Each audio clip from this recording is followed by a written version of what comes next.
സുഹൃത്തുക്കളെ, എല്ലാവർക്കും നമസ്കാരം. SNDODSൻ്റെ ഏറ്റവും പുതിയ ആംപ്ലിഫയറാണ് നമ്മൾ ചെയ്ത് വർക്ക് കംപ്ലീറ്റ് ആയിട്ടുണ്ട്. പക്ഷേ ഇതിൻ്റെ ഫുൾ വീഡിയോ അല്ല ഇതെന്ന് പറഞ്ഞു കഴിഞ്ഞാൽ നമ്മൾ ചെയ്തിരിക്കുന്ന 2.1 ആംപ്ലിഫയറിൽ ഏറ്റവും ബിഗ്ഗസ്റ്റ് ആയിട്ടുള്ള ഒരു ആംപ്ലിഫയറാണ് ഇത്. കാരണം അങ്ങനെ പറയാൻ കാരണം എന്ന് പറഞ്ഞു കഴിഞ്ഞാൽ ഇതിൻ്റെ ഓരോ ചാനലും ലെഫ്റ്റും റൈറ്റും ചാനൽ വരുന്നത് 400 വാട്ട്സാണ്.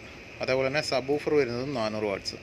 ഇത് നമുക്ക് എന്തിനു വേണ്ടിയാണെന്ന് ചോദിച്ചു കഴിഞ്ഞാൽ നമ്മളിവിടെ ഇത് ലെഫ്റ്റും റൈറ്റുമായിട്ട് ഉപയോഗിക്കുന്നത് ഫ്ലോർ സ്റ്റാൻഡാണ്. അതായത് 10 ഇഞ്ചിൻ്റെ 2 വൂഫറും മിഡും ട്യൂട്ടറും വെച്ചിട്ടുള്ള വലിയ 2 ഫ്ലോർ സ്റ്റാൻഡും പിന്നെ നമ്മളുടെ പയനിയറിൻ്റെ ചാമ്പ്യൻ സീരീസിൽ വരുന്ന 1212 എന്ന് പറയുന്ന സബും. ഇത്രയാണ് നമ്മൾ ഇതിലേക്ക് കൊടുക്കുന്നത്. ഹെവി എന്ന് പറഞ്ഞാൽ നല്ല ഹെവി ആയിട്ടുള്ള സിസ്റ്റം ആയിരിക്കും. അപ്പോൾ ഇതിൻ്റെ ഫുൾ വർക്കിംഗ് വീഡിയോസും പിന്നെ അതേപോലെ തന്നെ അതിൻ്റെ ബോക്സും സബും എല്ലാം പരിചയപ്പെടുത്തിക്കൊണ്ടുള്ളതും എല്ലാം ഞാൻ ഡീറ്റെയിൽ ആയിട്ടൊരു വീഡിയോ ഉടനെ തന്നെ നമ്മളുടെ ചാനലിനകത്ത് അപ്ലോഡ് ചെയ്യുന്നതായിരിക്കും.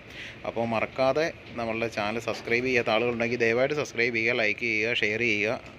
അപ്പോൾ ഉടനെ തന്നെ ആ വീഡിയോയുമായിട്ട് ഞാൻ എത്തുന്നതായിരിക്കും. മറക്കാതെ കാണാൻ ശ്രമിക്കുക. അപ്പോൾ നമുക്ക് ആ ഒരു വീഡിയോയുമായിട്ട് കാണാം. Good bye.